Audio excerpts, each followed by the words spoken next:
Yo rompo el hielo, pero no sé si... Porque claro, tú has preguntado cómo hay que investigar. Sí, ¿cómo se investiga? Bueno, es que es distinto, claro. ¿Cómo se investiga? ¿Cómo se investiga? Pues probablemente del mismo modo que se está investigando casi en cualquier otro campo de la educación. Nosotros, muy brevemente, porque no es el objetivo, nosotros lo que nos planteábamos, porque estábamos haciendo esto también relacionado con otros temas, fue buscar porque pensamos que el conocer qué tesis se han hecho sobre historia de la educación en un determinado periodo, sobre historia de la educación, no, sobre un tema en un determinado periodo, pues es un indicador de, en ese periodo, pues cuáles son los temas que interesan y qué es lo que interesa y cómo se hacen esas investigaciones, etcétera. Entonces, nosotras lo que hemos hecho, cuando digo nosotras, somos Victoria Álvarez, que no ha podido venir, que está también de la Universidad de Málaga, y Lola, que sí que está aquí, era ver qué tesis se habían hecho de formación profesional desde el año 76 hasta 2024. Entonces, al final nos hemos quedado con 144 tesis. Hay cosas que son iguales si estamos hablando de qué investigación se ha hecho en FP, qué investigación se ha hecho sobre otro campo del sistema educativo. Pues, por ejemplo, hay determinados años en los que hay muchísimas tesis, pero porque hubo muchas tesis. Entonces, no se puede interpretar como que hubo un mayor interés por la FP, sino que es que hubo más tesis, y lo mismo que hubo más tesis sobre FP, si estudiáramos las tesis sobre educación infantil, pues nos saldría probablemente lo mismo. Y creemos que son un buen indicador, y nosotras lo que hemos podido, y los que hemos intentado mirar, porque claro, ha sido un trabajo pues también limitado, ver esas tesis por años. Entonces tenemos qué universidades es donde hay más, destacan Valencia, la UNED y Granada, por ejemplo, es donde más tesis hay sobre FP. Y esta mañana el profesor Lázaro Moreno, en una de sus diapositivas, era desafíos de la investigación. Entonces, uno de los desafíos de la investigación que él planteaba era, lo he copiado, creo que lo he copiado textualmente, era: la investigación en torno a la FP puede organizarse solo de forma interdisciplinaria. Esa es la afirmación que ha hecho el profesor Moreno. Entonces, claro, lo que nosotras hemos visto es que la mayor parte de esas tesis son resultados de un interés personal de alguien que desea hacer una tesis sobre ese tema.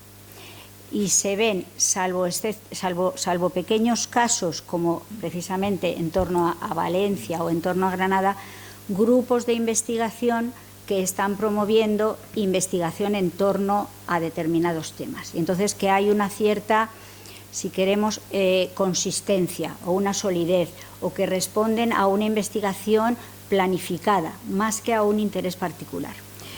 Y, sin embargo, sí que hay que decir que quizá la mayor parte de las tesis son trabajos muy descriptivos y muy parciales. Entonces, experiencias en torno a la enseñanza del inglés en tal centro de FP, o en torno a no la enseñanza del inglés, sino cualquier otra materia, educación física, tecnología, cosas de este tipo, ¿no? Entonces, creemos, y creemos que esto es válido para la FP, pero quizá tenga más sentido decirlo para la FP, puesto que estamos como país inmersos en una reforma de calado, que debería de ser, porque hemos visto esta mañana que se está haciendo de una manera un tanto discutible, muy precaria, pero si se hiciera bien, es un cambio en la formación profesional que tendría que implicar un cambio de calado en lo que es en el mismo sistema educativo, ¿no? Entonces creemos que sería necesario que las investigaciones partan de grupos, probablemente grupos interdisciplinarios. Entonces, pues, a mí me alegra mucho que aquí estemos hoy, precisamente pues de dentro de la universidad, de fuera, de educación, no de educación, porque si algo implica la FP es que implica todo el tejido profesional y empresarial, laboral de un país, ¿no? Entonces, creemos que las investigaciones que están hechas, la mayor parte son muy parciales, son muchas de ellas meramente descriptivas, te describen una experiencia, probablemente muy interesantes, probablemente que han sido muy enriquecedoras, probablemente hechas con enorme buena voluntad por parte de todos, pero muchas veces con una mínima capacidad de transferencia. Esa es la impresión que nosotras tenemos a raíz de lo que hemos ido viendo en estas tesis. Entonces, eso creemos que es como se ha hecho y, claro, la idea, lo ideal sería que esas tesis o que las investigaciones en general partieran de grupos amplios y de grupos que tuvieran unos objetivos, no solo el realizar una tesis doctoral, sino unos objetivos que pudieran contribuir, porque ese es el sentido, a mejorar la implantación de la FP dual, a mejorar los procesos que se están dando, es decir, que pudieran tener una transferencia real en la sociedad. Estoy totalmente de acuerdo y está muy sí, ya le he dado. Está muy alineado con lo que hicimos hace 6 años, tanto con Benito Echevarría como con Pilar Martínez, de la Universidad de Barcelona y de Murcia. Hicimos primero un diagnóstico de todas las tesis que había, también de informes técnicos y artículos en revistas, y está muy alineado.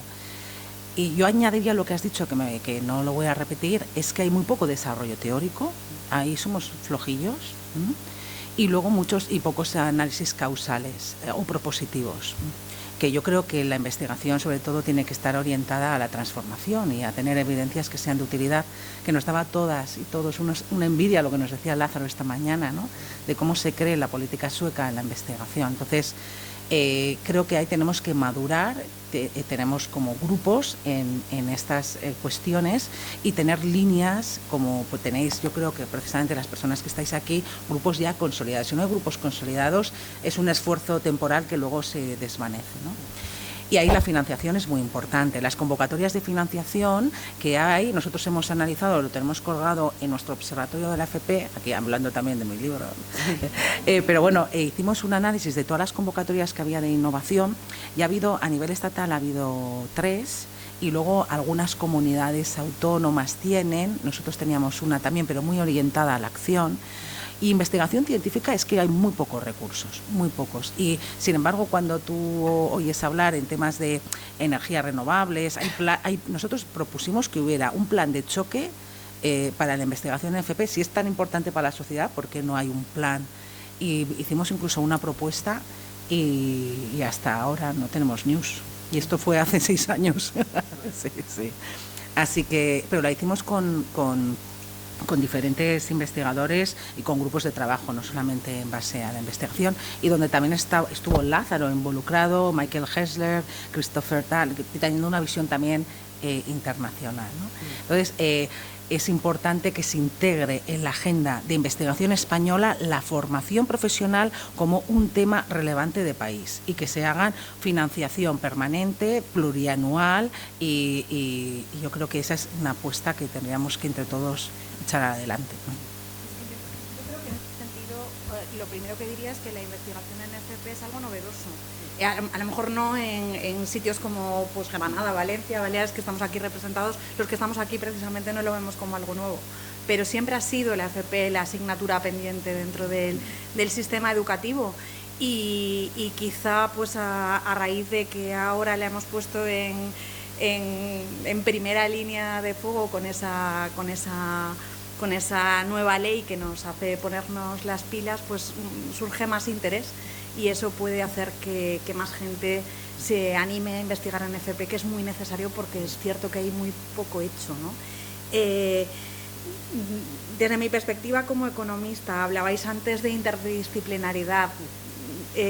A mí me tocaron la puerta de mi despacho hace más de 15 años las compañeras de la Facultad de educación, y lo primero que pregunté es ¿y qué pinto yo en este proyecto?, ¿no? Y lo cierto es que con los años me he ido creyendo que algo puedo aportar, y ya son 5 proyectos nacionales o 4 y alguno regional en los que pues yo siempre me he dedicado a temas de economía de la educación y del mercado laboral, y creo que trabajar educación e inserción laboral y poner en común esos dos elementos es muy importante. Y hoy que hablamos de FP Dual, pues quizá todavía lo es más, porque esa es la clave, ¿no? Entonces sí que obviamente estoy muy a favor de la multidisciplinaridad. También he aprendido de los educadores, yo soy muy cuantitativa.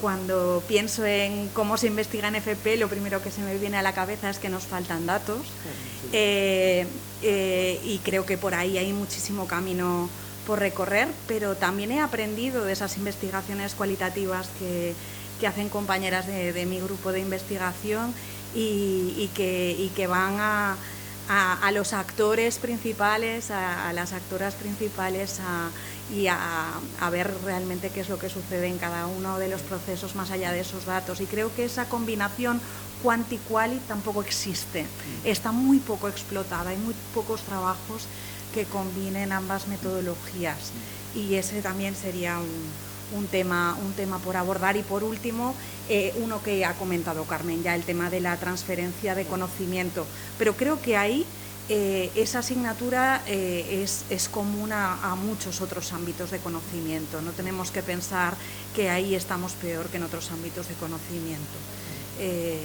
Ese sí que es un tema, yo creo que transversal a la ciencia en general, que se hace en las universidades. Yo por añadir alguna cosita más y no repetirme, ¿no? Creo que investigamos como podemos y con las condiciones que tenemos. Y ahí entra un poco todo lo que han comentado ya mis compañeras, ¿no? Creo que el acceso a los datos es muy importante, y a lo mejor hay diferencias en distintos territorios, pero es verdad que las administraciones no lo ponen fácil para poder investigar, ¿no?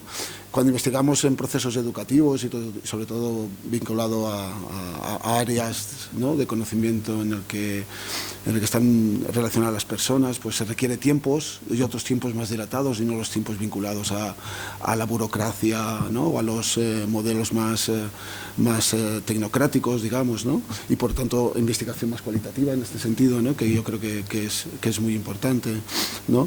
Y sobre todo con equipos colaborativos, ¿no?, como en este proyecto, ¿no?, que sí que hemos trabajado con Andalucía, ha sido un proyecto comparado, ¿no?, y cada vez se requiere más esa mirada más colaborativa de qué está pasando en otros territorios, para así poder avanzar, ¿no?, en la generación de conocimiento y sobre todo en la transferencia, ¿no?, para poder cambiar, ¿no?, la transformación social, educativa, políticas, ¿no?, que creo que es muy importante, y especialmente, ¿no?, desde modelos más contextualizados a las realidades territoriales que tenemos en cada lugar, ¿no?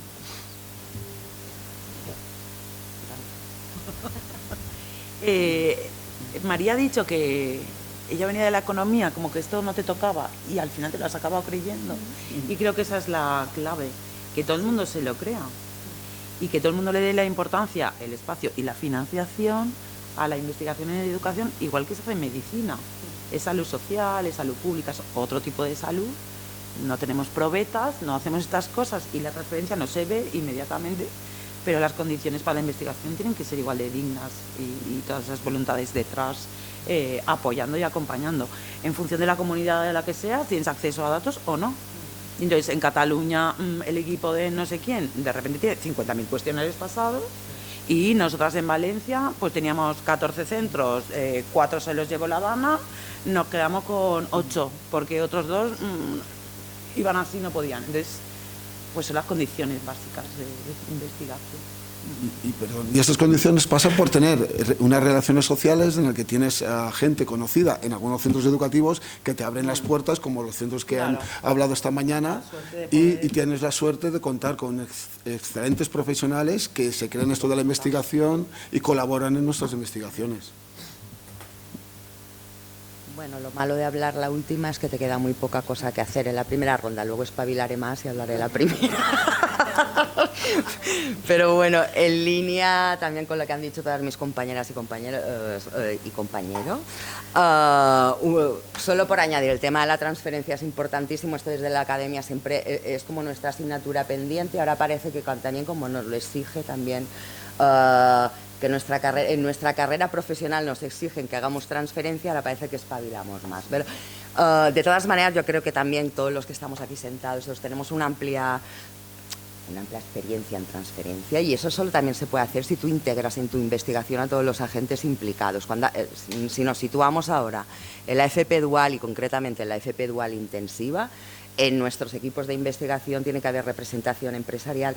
A mí me sabe como mal cuando Mariona dice yo no sé qué pinto aquí, ¿no? Ella es de mí, pertenecemos al mismo equipo de investigación y en nuestro equipo de investigación hay gente de psicología, sociología, pedagogía, y es súper importante la visión que tenemos, pero no solo a nivel académico, sino también que esté representado el mundo empresarial, y sobre todo para adaptarlo al territorio donde estamos trabajando. Cada una tiene su casuística. El caso de las Islas Baleares igual es muy característico por el tipo de actividad económica turístico, que es casi un único sector en el que trabajamos económico.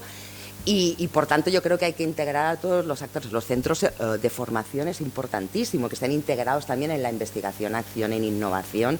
Desde la academia no podemos investigar solos y solas, ¿no? Tenemos que, por tanto, ¿cómo se investiga? Intentamos investigar así. Intentamos investigar de una manera colaborativa, también también con el observatorio. Es muy importante, hay diferentes maneras de investigar, no todo tiene que ser, y es ciencia, ¿no? Pero hay que trabajar con la sociedad de una forma colaborativa, incluir también la voz del alumnado.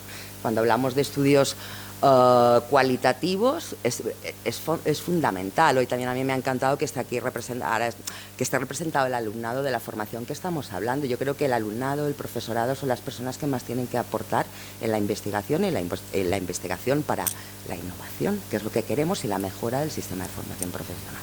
Me callo. Ya está.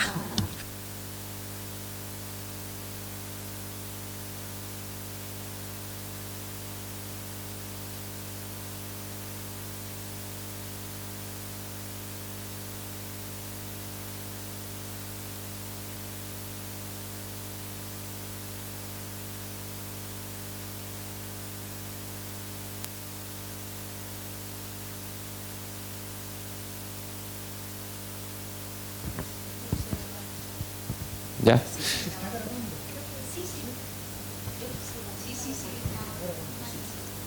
Qué bueno que comentaba que habéis hecho referencia a que bueno que es difícil que participen los centros y demás. Bueno, pues desde como centro digo que también que es muy difícil participar cuando la única conocimiento que tienes sobre una investigación es un email que te llegan 500.000 millones de emails de investigaciones de gente, ya no sé si más de grupos de trabajo, si más de tesis o lo que sea, pero te llegan, llegan, que los borro todos.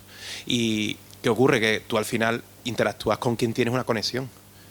Y, por ejemplo, para nosotros en la Universidad de Sevilla hemos participado en investigaciones, ¿pero por qué? Porque nos hemos implicado de alguna otra manera en lo que nos proponían algo más que simplemente rellenar un cuestionario o pasar una información. Entonces, bueno, creo que esa es la parte, como decir, como centro educativo, por lo que escuché decir, oye, pues yo creo que muchos centros estaríamos dispuestos a participar en cuestiones de innovación y participativas en investigaciones, pero es verdad que no solo rellenando cuestionarios, claro, que es lo que nos suele llegar.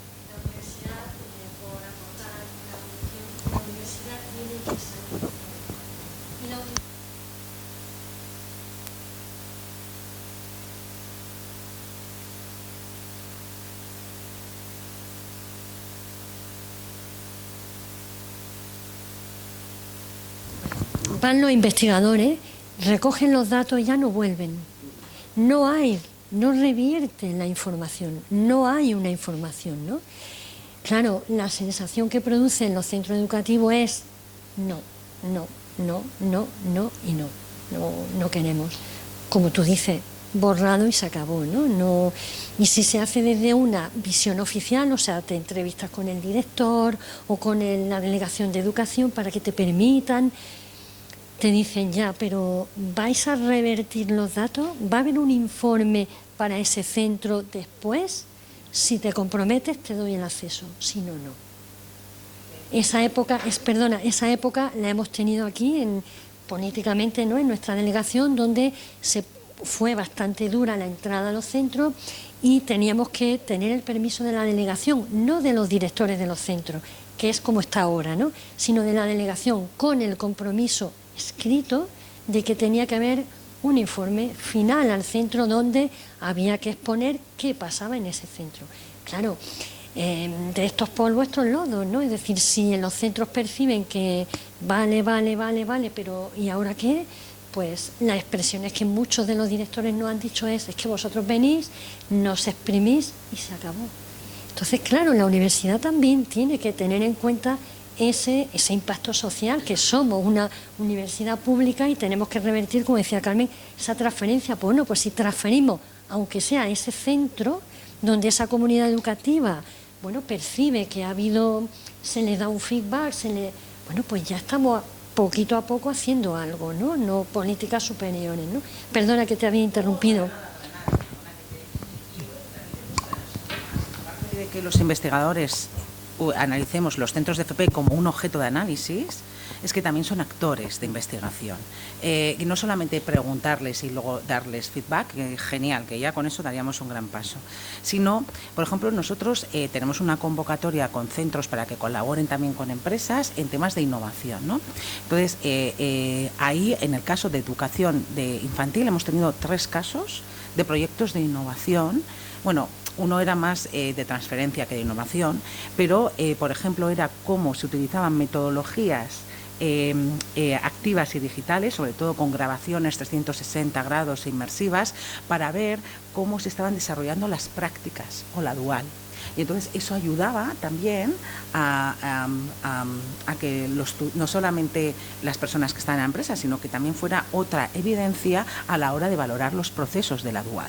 Ese es el que más se ajustaba a esto, ¿no? Entonces, pero ellos también eran investigadores. Entonces, esa investigación o proyectos de innovación donde estén como partes iguales y trabajando la misma. Uno aporta una cuestión y otro otra, ¿no? No solo como objeto de análisis. Yo iba a decir justo eso, que no solo en la transferencia, sino en todo el proceso.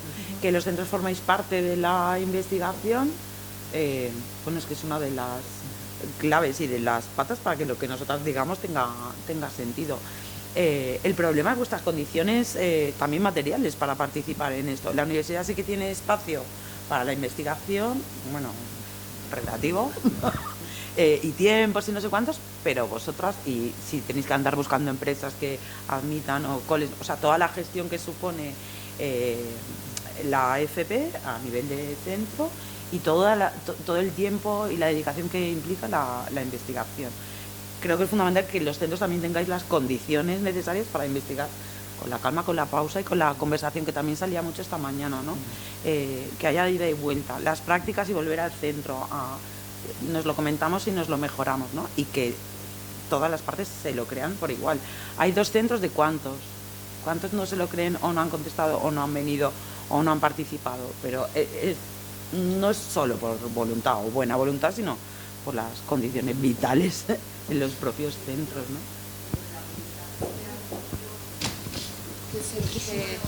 Que me he ido a mi casa con lo de la voluntad, me he venido con lo de la voluntad, es que no es voluntad, es insumisión. Lo podéis mirar de otra manera, es que no es voluntad, es que yo entro en el sistema, llevo muchos años en el sistema público, como trabajadora social en prisiones y después como formadora en formación profesional, y yo entro y no digo sí a todo al sistema. Entonces no lo interpretéis como voluntarismo, interpretadlo como insumisión, ¿vale? Yo soy una servidora pública, yo leo las leyes, me formo, leo el espíritu de las cosas y después en la organización yo sé que eso puede cambiar y que muchas veces cambia con la cultura profesional. Es que me he ido con eso. De monja ya. Otro ejemplo de que os necesitamos, ahora se me venía a la cabeza, ¿no? En el último cuestionario que hemos pasado a centros, gracias a que tenemos una conexión muy cercana con un centro y le pasamos las preguntas inicialmente, nos dijo, esto no tiene sentido, es una barbaridad, porque no lo hacemos así, porque aunque la ley dice esto, que es lo que nosotras leemos desde la universidad, ¿no? En el fondo lo hacemos así por esto y por esto, ¿no? Entonces, bueno, tiene más sentido que la pregunta se dirija de otra manera. Bueno, la clave del proyecto completo, si tiene éxito, estará basada en la aportación de este centro que fue tan importante, ¿no? Y vamos, que sois fundamentales.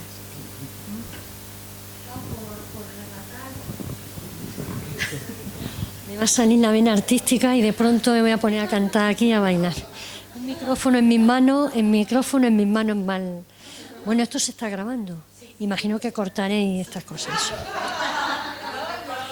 Que no pasemos a la posteridad con esta pose, ¿no? A ver, vale, no sabes lo que te pierdes, pero bueno. A ver, por rematar la cuestión de la investigación en la FP dual, ¿no? Había otro tópico, otra cuestión que nos preocupaba, que era, bueno, con la investigación que estamos haciendo, que se está haciendo en la universidad, ¿somos capaces de generar un conocimiento científico?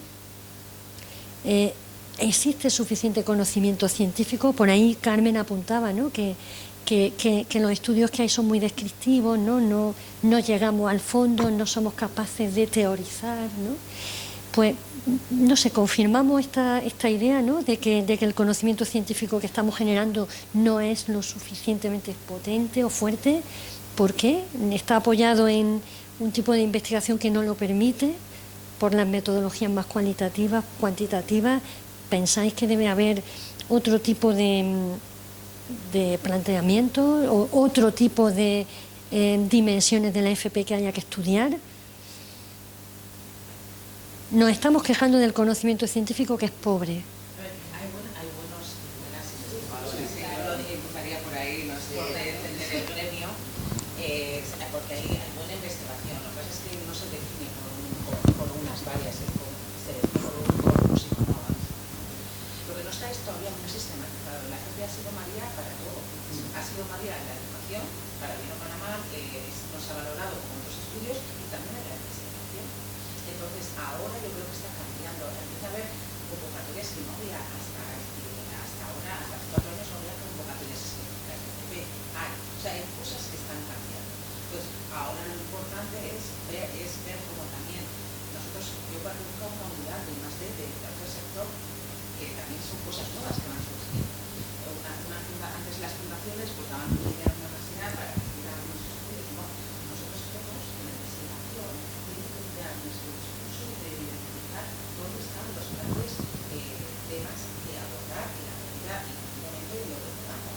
Entonces nos ayuda a tener evidencias científicas para poder tomar decisiones, y nosotros lo hacemos, armamos nuestro discurso de esta manera, y cuando hablamos de abandono nos juntamos con la gente que más publicaciones tenía, que eran estas señoras, el abandono en España, en grado medio, pero luego hablamos con todos los sectores y de ahí se ha preguntado, porque vimos que no todas las comunidades hay lo mismo, y hay cosas que están distintas. No puedes hacer copia, pero se puede sensibilizarte al final, y entonces hacemos una batería de cosas de los que lo hacen mejor, para que esté conocimiento abierto dispuesto a todos, por lo menos los que toman decisiones. Claro, nosotros no tenemos esa conexión, no está institucionalizada la investigación dentro de la política en Suecia. Entonces, esto no es un informe base para tomar decisiones, pero nosotros lo hacemos porque decimos, por aquí hay que. Entonces, como eso, hay otras investigaciones, pero tiene que crecer otro. Para completar un poco. Y por alusiones también, ¿no? Por completar un poco lo que ha dicho Mónica, yo creo que la investigación que hacemos en España es poca en FP, pero no es pobre. Y que creo que muchas veces nos tiramos como muchas piedras en cualquier campo, no solo en el como que parece que fuera a nivel internacional todo es mejor, y que como a veces como que lo nuestro es menos, ¿no? Un error que tal vez hacemos y también provocado desde el punto de vista internacional es, por ejemplo, en el caso de España es importantísimo, y esto nos lo dicen los estudios, la variabilidad que hay entre los diferentes territorios de España. En FP esto es fundamental, ¿no? No es lo mismo, si hablamos de abandono y innovación en la FP, no es lo mismo la situación de las Islas Baleares, que no es lo mismo el País Vasco, ¿no? La situación, solo el marco económico, el tejido empresarial, por tanto, y esto también, porque también nos fuerza el sistema universitario, nos dicen es que las investigaciones que tenéis que hacer tienen que ser exportables fuera. Y a lo mejor los estudios regionales no se valoran. Los estudios regionales son súper importantes, y además porque también cada comunidad autónoma tiene transferidas las competencias educativas. ¿Vale? Y yo creo que con eso no creo que hagamos una investigación pobre, al contrario. Lo que pasa es que luego no nos la dejan vender bien, o dicen, este estudio es que es muy sectorial, solo es del ámbito de las Islas Baleares, o solo es del ámbito del País Vasco, lo que sea, ¿no? Pero es muy importante ver cada casuística regional para luego poder construir como un corpus general y también dar fuerza a cada territorio para responder a su realidad. Yo he dicho muchas veces que en general en educación somos muy propensos a sacar el látigo y autofustigarnos, en todo, en investigación y en docencia y en todo. Entonces estoy totalmente de acuerdo. Lo que sí que creo es que en general creo que en España se tiende a promover y a poner en marcha, a implementar reformas educativas sin estar basadas en una investigación de base. Entonces creo que se tiende a copiar y se olvida que las reformas educativas tienen que arraigar en una determinada cultura que tiene unos siglos y que tiene una tradición, y que lo que en un sitio funciona, en otro sitio no funciona. Y si yo tengo fiebre, a ti y a mí el paracetamol nos baja la fiebre, pero en la educación las cosas no funcionan así. Entonces creo que ese es quizás el fallo, que las reformas que se están acometiendo no están basadas en una investigación amplia, en una investigación, yo qué sé, pues cuando hubo el COVID todo se paralizó y todo fueron investigaciones para intentar acabar con aquello. Pues si se va a promover, quizá la comparación no sé si vale, pero en cierto sentido creo que sí que es válida. Si se va a promover una reforma tan importante de base y que afecta a toda la población, porque afecta a la población, afecta a una parte del sistema educativo, afecta a empresas, afecta a todo, creo que tendría que haber promovida una investigación que analizara y que hubiera estudiado los factores, los procesos en los que eso se va a poner en marcha, y que ayudara a a implementar eso con mayores garantías, si queremos, de éxito, con todas las diferencias que hay que tener en cuenta de unas comunidades a otras, porque las diferencias son enormes, son enormes, muchas de ellas son históricas, pero son enormes. Y lo que se ha hecho en ya todos los años que tenemos las competencias en educación transferidas, pues ya sí que hay un tiempo suficiente como para que se vea que con un marco general, con esa transferencia de competencias, sí que se están haciendo cosas distintas en unas comunidades y en otras. Entonces, simplemente eso. Pero creo que falta esa investigación de base. Nosotras lo que hemos hecho, que es muy... Pero claro, si hemos dicho que hay 166 tesis en 50 años sobre formación profesional, hay miles sobre educación primaria. Y de esas 100 y pico de formación profesional, la mayoría son en los últimos 15 años. Entonces, claro, no podemos pretender... Hace falta mucho, pero que haga falta mucho no quiere decir que por Dios que no se entienda eso, que yo no reconozca que también hay muchas cosas muy buenas, muy interesantes, que ayudan, etcétera, etcétera, pero hace falta mucha investigación.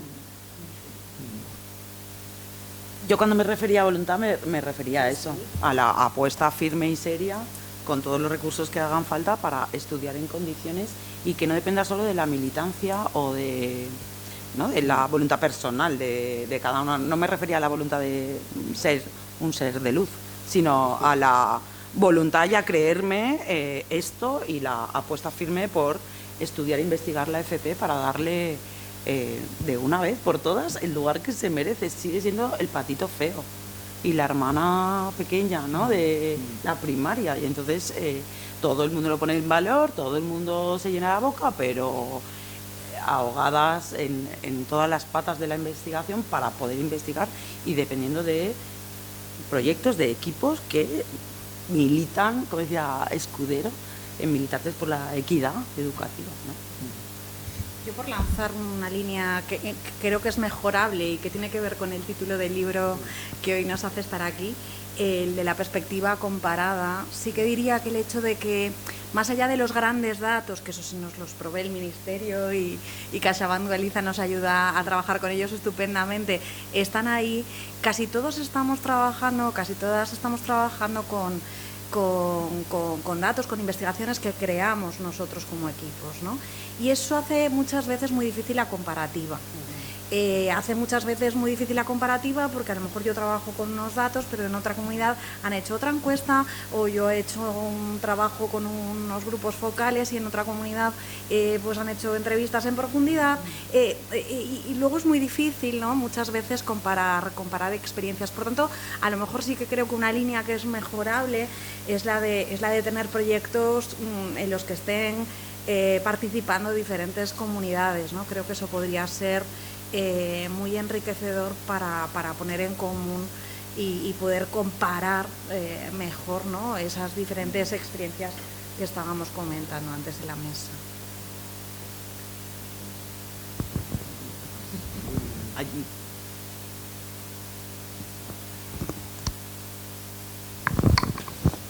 Sí, gracias. Bueno, yo he estado oyendo cosas realmente interesantes e importantes. Por ejemplo, Carmen ha dicho ahora la necesidad de la investigación básica y a mí me gustaría que la mesa discutiera o hablara de un tema que es vital. Y yo acudo a algo que lo supe esta mañana. La vicedecana, que es de Psicología Evolutiva y de la Educación, dio un dato, que la Universidad de Granada, la Facultad de Educación, es la primera de España a partir de las deducciones del impacto del santo, yo lo digo siempre, el santo ranking de Shanghái, que sabéis que todos los años aparece. Se hacen deducciones y entonces esta facultad sería la primera de España. Bueno, hay un hecho básico, por supuesto la investigación. Carmen ha dicho cifras que son reales, que demuestran que la FP no es. Pero hay un hecho más vital todavía.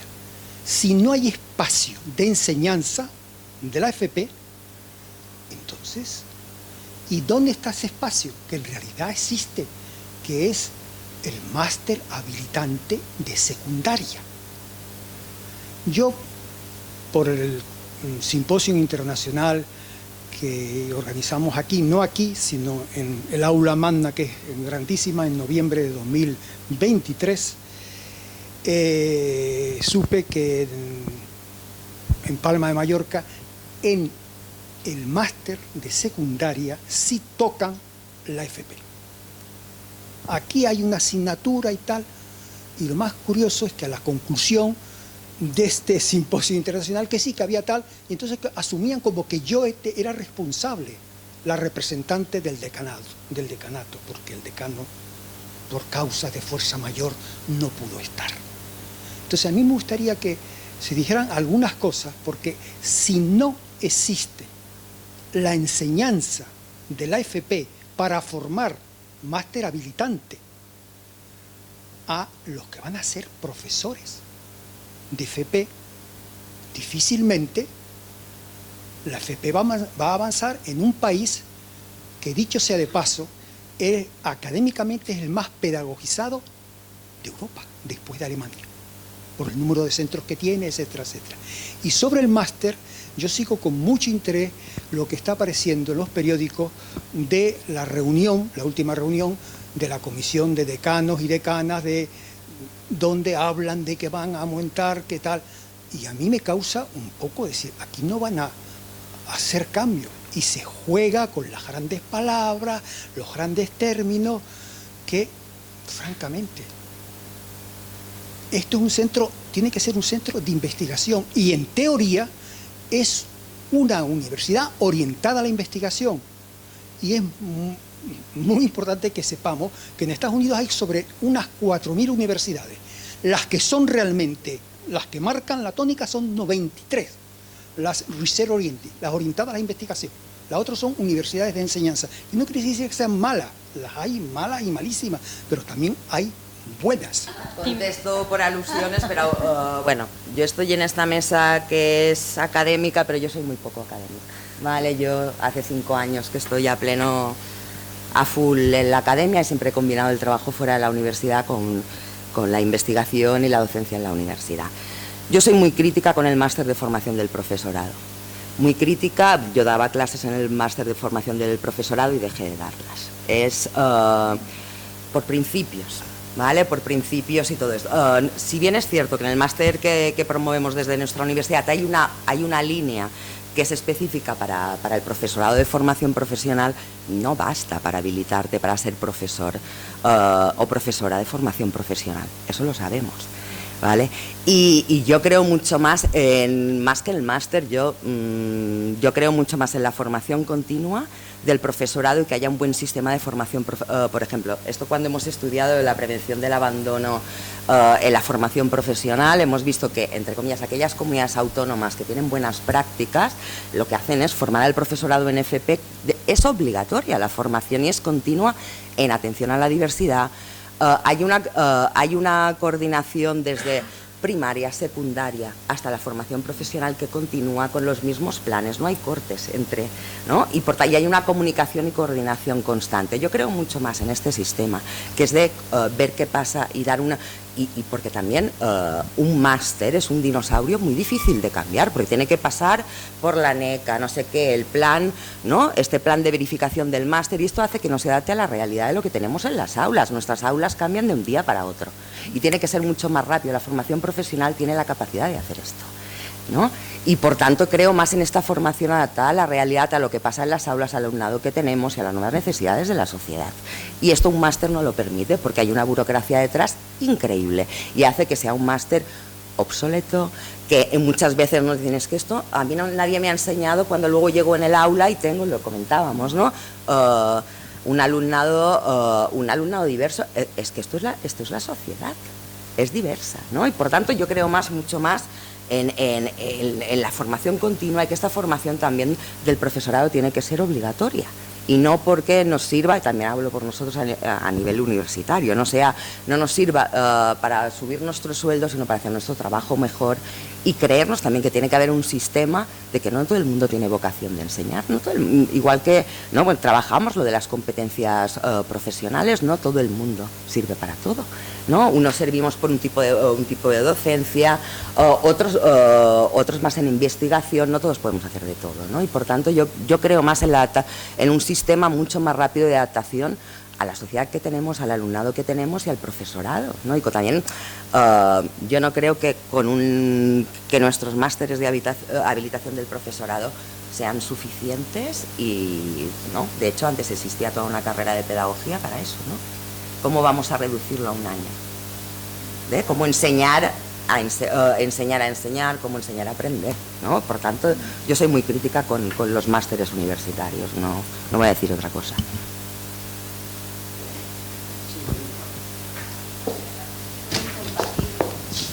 Que evidentemente tiene que haber formación continua, pero es que la formación de base del profesorado que hacen el máster para opositar a secundaria, sus contenidos, todo lo que dan no tiene que ver con formación profesional. No se habla de cualificación profesional, no se habla del sistema, no se habla del mundo del trabajo. Es que nada de lo que hablan del sistema educativo de secundaria, con todos los esquemas de secundaria que de verdad chirrían con lo que es el sistema de formación profesional. Llegan algunos de los que van a intentar opositar a formación profesional y si tienen la suerte, yo también me salí de formadora práctica, dejé de hacer la formación práctica, me ponía muy nerviosa y dejé de hacerlo. Pero alguno que llega y alguno que se entera de un mes de formación, porque al final hacen un mes, ¿vale? No, se van y opositan después, pero es que no tienen nada de base. Sí tienen de base de cómo funciona la secundaria. Las personas que se vayan a presentar a las oposiciones de formación profesional deberían de tener formación en formación profesional. Y luego, por supuesto, tienen que hacer un montón de continua, evidentemente. Estoy totalmente de acuerdo contigo. Es que justo eso de la formación y de los tiempos en el máster de secundaria, creo que nos ha expulsado a todas del máster de secundaria. Vicente y yo también éramos profes en el máster de secundaria. Y de repente es como, madre mía, no se sostiene por ningún lado. En Valencia, no sé en vuestros territorios, en Valencia estamos ya 50% universidades públicas y privadas. Nos nace una universidad privada como los champiñones, uno al año, que ofrecen online, con el B1 incluido, con el no sé qué, y entonces pues hay gente que elige esos caminos y entonces ya no solo que sea online, sino en los contenidos que da tiempo a hablar en un año, porque efectivamente, ¿cómo vas a formar a un profe en un año? Un profe que viene de 4 de matemáticas, te meto aquí 6 horas diarias presenciales de procesos y contextos educativos y con esto, venga. Y claro, vuelven de las prácticas y dicen, madre mía, no me habíais explicado nada de la relación con las familias, por ejemplo. La gran preocupación de, lo que comentabas de la comida. ¿Pero nos vais a enseñar a probar oposiciones? No, aquí no es eso. Esto es una academia, ¿no? Pero la perversión de ese máster, que es habilitante y que se usa como requisito, más que como interés por estudiar, aprender, investigar o mejorar mi futura docencia, siempre acompañada de la formación permanente.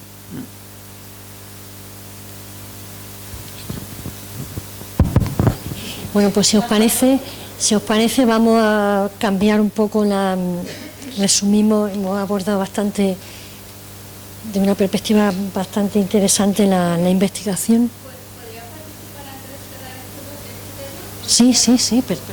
Es que no sé si, perdonad que voy lenta con la hora. Dos cosas. Bueno, lo del máster que ha comentado Miguel, creo que por la prensa al menos todas hemos leído que la aprobación de la CODE, de decanos y decanas de facultades de educación, es el planteamiento del máster a 2 años. El MAES de 1 año a 2 años y los grados de magisterio de 4 a 5. Entonces, bueno, desde mi punto de vista también, que estoy un poco con Elena, y en concreto en lo que hace a la parte de formación profesional de ese MAES, que es más de bachillerato y de secundaria que de formación profesional, una opción podría haber sido diversificar ese MAES y tener un itinerario, aunque haya unas transversales comunes, pero no aumentar a 2 años, pero más de lo mismo. Entonces, por más de lo mismo, yo creo que lo que van a hacer es alargar el tiempo y alargar el capítulo 1 de las universidades, porque va a haber más créditos ahí para los que todavía se pelean. Yo también me salí del maestro, yo soy del club, para los que todavía se pelean por dar clase, dar clase en ese maestro, ¿no? En ese bueno, eso por ahí, pero estoy muy en sintonía con lo que se está hablando, que yo creo que la formación profesional tiene una especificidad, un carácter en sí mismo que merece un máster, si ha de haberlo, y no vamos por la línea de una formación permanente y continua, pues eso, más específica. Eso por un lado. Y después por el lado de la investigación, que se había comentado, yo creo que hay una vía en las tesis doctorales, ¿no?, que es relativamente nueva, del último decreto de doctorado, que son las tesis industriales.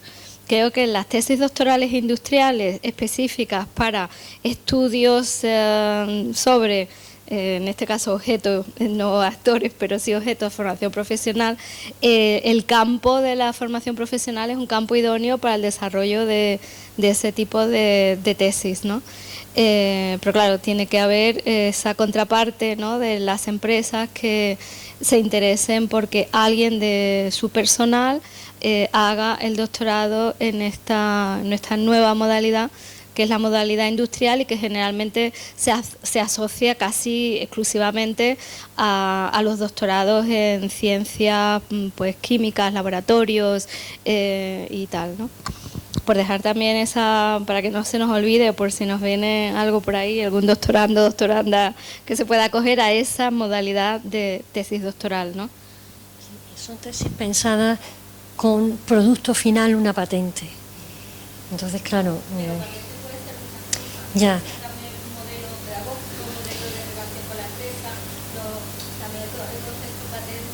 Sí, pero el modelo pedagógico no lo patentan, no se patenta. En la Universidad de Granada no. Nosotros hemos querido patentar un modelo de entrenamiento para entrenar a los profesores, fijaos de que entrenar un modelo de formación para los entrenadores de fútbol que quieren trabajar con personas con discapacidad. Existe una liga paralela a la estándar, que es la Liga Genuine, y ahí solamente los futbolistas son personas con discapacidad intelectual principalmente. Esos entrenadores tienen una formación técnica bestial en técnicas de fútbol, tienen todos los niveles de la UEFA, etcétera, pero no saben trabajar con ellos. No saben sus características, le gritan a un autista o, imagínate, lo tocan. Entonces, claro, demandan, la investigación que hemos hecho, demandaban esa formación. Nosotros hemos diagnosticado, hemos diseñado un programa, lo hemos implantado y el Fútbol Club Barcelona se ha interesado por nuestro programa. Querían nuestros datos, por lo que ha dicho Carmen. Es decir, ellos tenían diseños basados en la teoría, pero no en datos numéricos. Nosotros teníamos los datos numéricos porque hemos hecho una investigación a nivel nacional de todos los clubes de fútbol. Teníamos los datos, hemos hecho el diseño, lo hemos puesto en práctica y lo hemos practicado con el Fútbol Club Granada, con nuestro club de nuestro fútbol. El Barça no ha... Bueno, yo me puse nerviosísima porque, claro, que el Barça se interese por nuestros datos. Yo dije, no, esto no.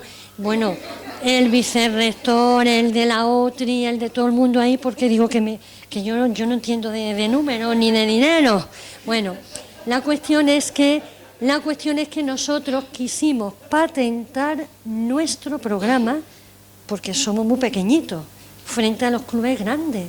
Y la OTRI nos dijo, pues publicarlo en una revista porque no se puede patentar.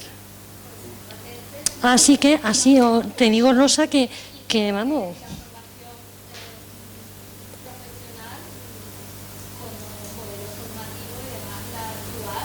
Sí.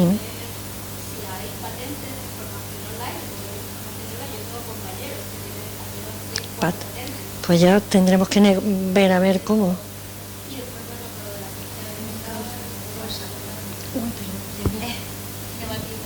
El micro, no, ya he terminado. Repito, no, digo que tengo compañeros que tienen hasta 3 y 4 patentes con los modelos de formación online. Creo que, claro, ahí tenemos también como otro mundo, ¿no? Dentro de lo educativo, lo tecnológico digital ha subsumido otras muchas cuestiones que para mí tienen esencia, ¿no? Porque tienen alma, y creo que la formación profesional, entre ellas, entre otras, ¿no? Como también todo lo que tiene que ver con interculturalidad y otras cuestiones, ha sido subsumido por lo digital, que es, lo más. O sea, hoy te dedicas a algo de digitalización o otras cuestiones también que tal, y tienen patentes, tienen 3 y 4 patentes de modelos de formación online. No se puede patentar modelos de formación profesional. Yo creo que se puede. Y después el tema de los datos abiertos en la ciencia abierta ciudadana, creo que ahí también tenemos una tarea pendiente de cambio de chip nuestro, de que nuestros datos tienen que ir estando en abierto, porque es la única forma de que podamos ampliar ese corpus, ¿no? Aunque después es verdad que las dificultades de comparación, porque si no tenemos protocolos compartidos y demás, en fin. Pues si queréis, pasamos a otro de los tópicos que queríamos trabajar aquí, abordar aquí en relación con la formación profesional dual, que está relacionado con la feminización. ¿Vale? Es decir, la feminización, por tanto, de los cuidados, ¿vosotros creéis que influye en la profesionalización? Pues, ¿alguna de vosotras o Vicente quiere intervenir? Sí. Contando todo. Bueno, nosotras sí que hemos estado mirando, ¿no? A nivel de territorio valenciano el tema de la feminización, ¿no? Y el tema de los cuidados, en este sentido, ¿no? Porque es cierto que es un sector profesional y Sí, creo que sí, ¿no? Es una familia profesional en la que, bueno, al menos en Valencia, la feminización alcanza el 91-92%, ¿no? Y entonces eso luego se traduce también en las condiciones laborales que tiene el mercado laboral, ¿no? En este sentido, como reto era preguntarnos, por ejemplo, cómo garantizar una calidad formativa, ¿no?, con unas condiciones laborales dignas en un sistema en el que la flexibilidad, la precariedad y la feminización de los cuidados se entrelazan, ¿no?, en este sentido, ¿no? Y claro, ¿qué pasa? Que en el tema de los cuidados, cuando se privatizan o se dejan al mercado laboral, pues acaban como suponiendo como tres cosas, ¿no? Por un lado, la valorización de ese trabajo cada vez es peor y fundamentalmente está ocupado por mujeres. Las condiciones laborales de este tipo de trabajo de los cuidados cada vez son más precarias y van a menos, y luego pone y visibiliza otro tipo de desigualdades más vinculadas a la clase social, a la etnia, otro tipo de desigualdades, configurando la división internacional sexual del trabajo y las cadenas globales de cuidados, ¿no? Quién se ocupa y cómo se ocupa, ¿no?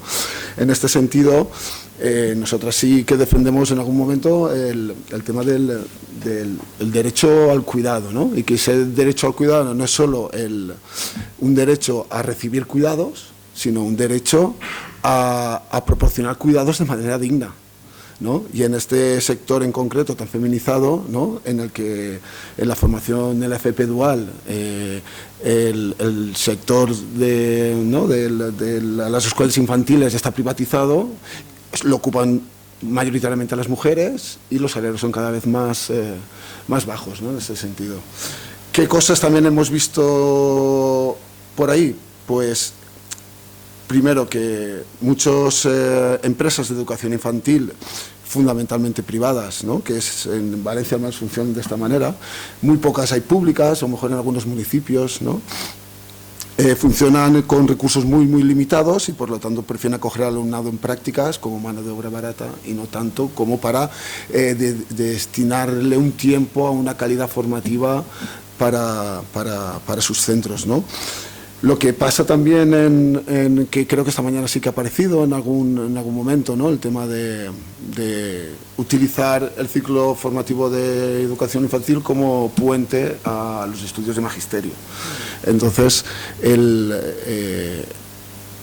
dedicarle un tiempo a una persona, porque hemos hablado también de que la FP dual tiene que tener ventajas y beneficios tanto para las empresas como para los estudiantes, como para los centros educativos, y preparar o formar en un centro educativo a estudiantes que luego sabes que no se van a quedar, que luego van a dar el salto, porque están buscando la manera de dar el salto a los estudios universitarios, porque lo utilizan como puente, pues no motiva demasiado como para dedicarle tiempo a una formación que ha llegado como ha llegado y que exige unos tiempos determinados, que ya también se ha comentado esta mañana, ¿no? No sé si Elena quiere comentar alguna cosa más. Por generalizar un poquito el contexto de la educación infantil dentro de otras familias profesionales, decir que el tema de la feminización es un tema que sí que lleva esas condiciones laborales más complejas en prácticamente todas las ramas que están feminizadas. Tenemos 26 familias profesionales y solo 4 están feminizadas.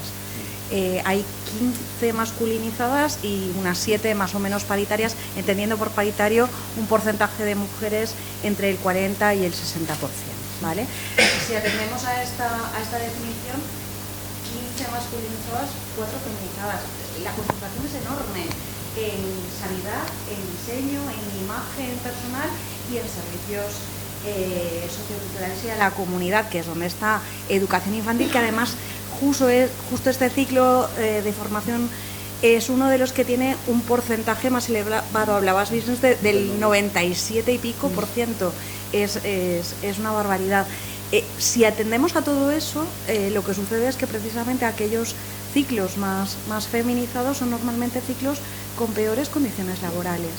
Y entonces el caso de la educación infantil es bueno, pues uno de los casos ejemplo, casi un ejemplo extremo, ¿no?, porque el 100% está ahí rozándose, y por tanto cuando uno habla de feminización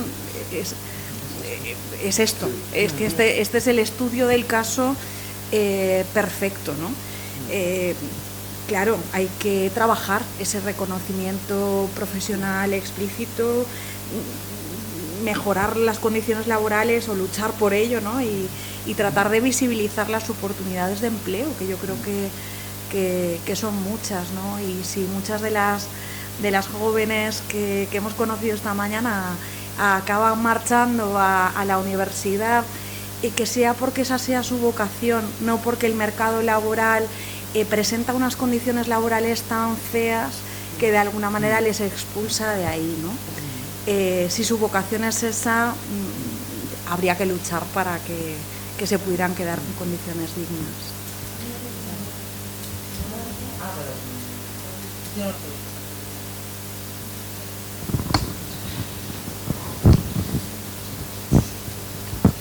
Vale, yo quiero puntualizar dos cosas.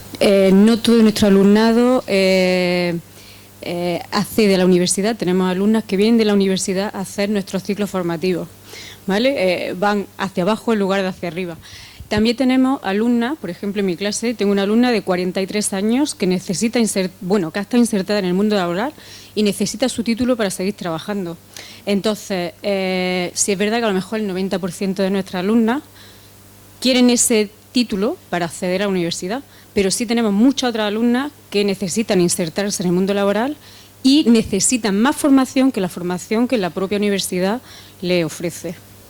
Bueno, ya que lo tengo aquí al lado, y mucho de nuestro alumnado viene, hace el ciclo, o sea, hace el grado de infantil y después buscan en escuelas infantiles 03 para trabajar. Y maravilloso que hayan hecho el ciclo primero y después vengan aquí a educación, a hacer educación infantil, porque vienen con toda la formación de lo que significa el 03 para poder contagiar infantil del 03 y no que educación infantil se contagie de la primaria, que es lo que pasa, ¿vale? Entonces yo creo que aporta valor y que, como hemos visto en Suecia, los caminos pueden ser diversos, te formas, trabajas, te sigues formando, cambias de trabajo, ¿no? Esto de que te formas aquí y tienes que terminar trabajando en esto, pues tampoco se corresponde con lo que pasa en la mayoría de los casos, ¿no? Bueno, no voy a repetir lo que han dicho mis compañeros. Nosotros hay los datos que hemos visto a través del observatorio, que hemos estado también, porque a veces hay cambios en los servicios estadísticos que nos volvemos locos. Pero bueno, sí, está totalmente feminizado. Tenemos que la media en el 23-24 es del 92%, que va oscilando entre comunidades autónomas. Bueno, y luego en la inserción tampoco es demasiado alta. Estamos hablando en torno a un 44, que es muy debajo de la media, que está más en el 60. Y las oscilaciones que hay, que nos han pasado los datos, que no nos explicamos, los vamos a volver a revisar. Pero la media del último dato que tenemos a nivel de jornada completa de la seguridad social, etcétera, está en torno a 16.000 euros brutos al año, que hace 10 años era en torno a 15.000, pero también ha habido oscilaciones hasta de 5.000 euros. Entonces, eso lo hemos puesto, pero no lo podemos explicar porque no tendríamos que ahondar. Lo que sí es que no es algo estable, que es precario y que no tienen demasiada inserción ni calidad laboral, pero porque estratégicamente la profesión no se valora y luego que nos gastamos en general muy poco dinero a nivel público en la educación infantil. Nosotros estamos en torno a un 7,7 comparado de nuestro PIB respecto a un 1,5 o 2 que tiene Suecia y Noruega, ¿no? Entonces ahí tenemos un objetivo de incrementar hasta el 1%. Y luego otra cosa que a mí me llama mucho la atención es que cada vez se atraen también a menos jóvenes. O sea, la FP en los últimos años ha explosionado el ciclo de educación infantil, ¿no? El crecimiento interanual de la última década en la FP es en torno al 5%, ¿no? Cada año hay más matriculación. En el ámbito de la FP de grado superior es del 5,5%, porque todavía está creciendo y cada vez hay una mayor diferencia respecto al grado medio. ¿Sabéis lo que ha crecido la matriculación a nivel año por año? Un 0,7%. Y ha crecido en lo privado, ha disminuido en lo público. ha crecido en lo privado, lo público está decreciendo, con lo cual está muy feminizado, pero cada vez se atrae a menos mujeres. Comparado con el crecimiento relativo que hay en el demás, se está perdiendo fuelle, es decir, no resulta atractivo. Pero también es verdad que es muy distinto en unas comunidades autónomas que en otras. En Andalucía es del 5,5 el crecimiento, en País Vasco está en el -4. O sea, que hay una gran variación, con lo cual por eso que hay que adaptar cada uno su traje, ¿no? Pero lo que está en común, en términos generales, es que ya cada vez resulta menos atractivo hasta para las mujeres. Por completar un poco también ¿no? lo que están diciendo todas mis compañeras, decir que una de las grandes asignaturas pendientes que tiene la FP, toda la formación en general, pero especialmente en la FP, es la segregación de género que hay, ¿no? Y entre masculino, y lo ha comentado mi compañera, lo está comentando ahora Mónica, y que en el fondo la masculinización y la feminización no serían un problema, sino, con lo que comentábamos, sino de cara que sobre todo la feminización es igual a más precariedad, ¿no? Por tanto, yo creo que allí la gran asignatura pendiente pasa en la FP, pasan en otros estudios, es mejorar las condiciones laborales. Yo no me puedo creer, quiero decir, todos los oficios, todos los trabajos son igual de importantes. No puede ser que una educadora infantil de 0-3, lo que hemos comentado esta mañana, está trabajando con personitas de 0-3, tenga un sueldo, tenga el sueldo mínimo. Luego las diferencias también, la privatización de los cuidados, esto es terrible. Es decir, yo lo he vivido en el ámbito del Ayuntamiento de Palma, en el que también realizaba gestión política. Claro, nosotros ahora hemos tenido en huelga todas las trabajadoras de educación infantil, ¿cómo no? Porque una que tiene la suerte de haber sido funcionaria con la misma formación, con el grado superior en educación infantil, esta persona gana 3.000 euros y cuando privatizamos estos servicios de cuidado ganan 1.100. ¿Qué es esto? Esto lo fomentamos desde la administración pública, ¿vale? Por tanto, yo no creo que hay que dignificar todas las profesiones y sobre todo todas aquellas que tienen que ver con el cuidado, con la educación, con el cuidado de personas están precarizadas. Y da la casualidad que por la división sexual del trabajo y los roles tradicionales de género siempre las hemos hecho las mujeres. Yo entiendo que sea menos atractiva esta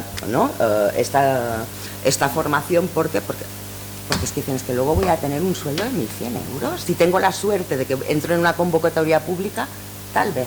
Pero si trabajo desde ¿no? empresas de estas de formación privadas, que muchas de ellas, al menos lo que nos pasa también a nivel de las Islas Baleares, se está privatizando la educación, todo el tema de la educación social en empresas que antiguamente eran de limpieza.